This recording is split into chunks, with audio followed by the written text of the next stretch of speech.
Disneyt on Hispaanias, Alicantes, kus toimub Warriors Cup, mis on noorte turniir ja kust me leidsime ka ühe Eesti neiu mängimast. Hola, Simona! Hola! Sa oled praegu 11-aastane ja elad juba aastaid Hispaanias. Kas sinu peamiseks keeleks ongi saanud hispaania keel? Ei ole. Eesti-inglise keel on. Eesti-inglise keel, jah? Ja kodus ikka räägite eesti keeles edasi? Jaa, alati. Okay.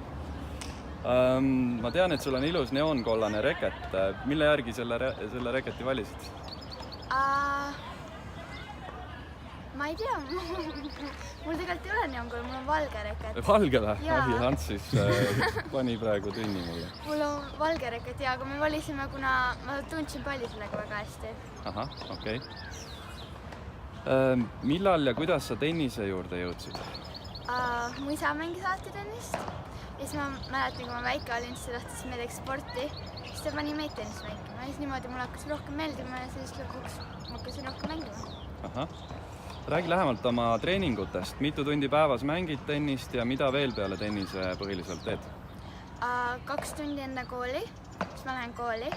Ja siis mul on 3 tundi tennist pärast kooli ja siis mul on tund aega fitnessi. Ahah. Kes on su treener ja kes veel taustajuks, kes sind tennisega aitavad? Nick Parhomenko on mu põhitreener, siis Vika on mu sparring ja siis mul on päris mitu fitnessi coachi ja fysio ja issi muidugi. Ahah. Kas see ongi isa, kes käsib sul palju trenni teha? Ei, mulle ise meeldib. Väga hea.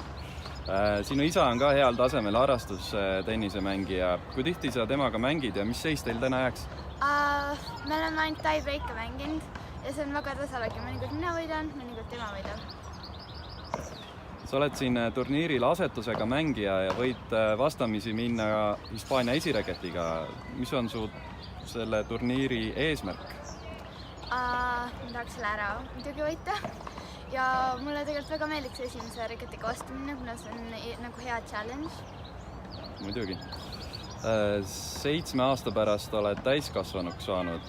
Kuhu selleks ajaks tahaksid tennises jõuda? Ma tahaks võita Wimbledoni. Ahah. Simona, sul on kaasaelajaid nii siin Hispaanias kui ka Eestis. Kas sinult on juba ka autogramme küsitud? Ei ole. No siis teeme otsa lahti. Siia pallile palun sinu autogrammi. Okei. Okay.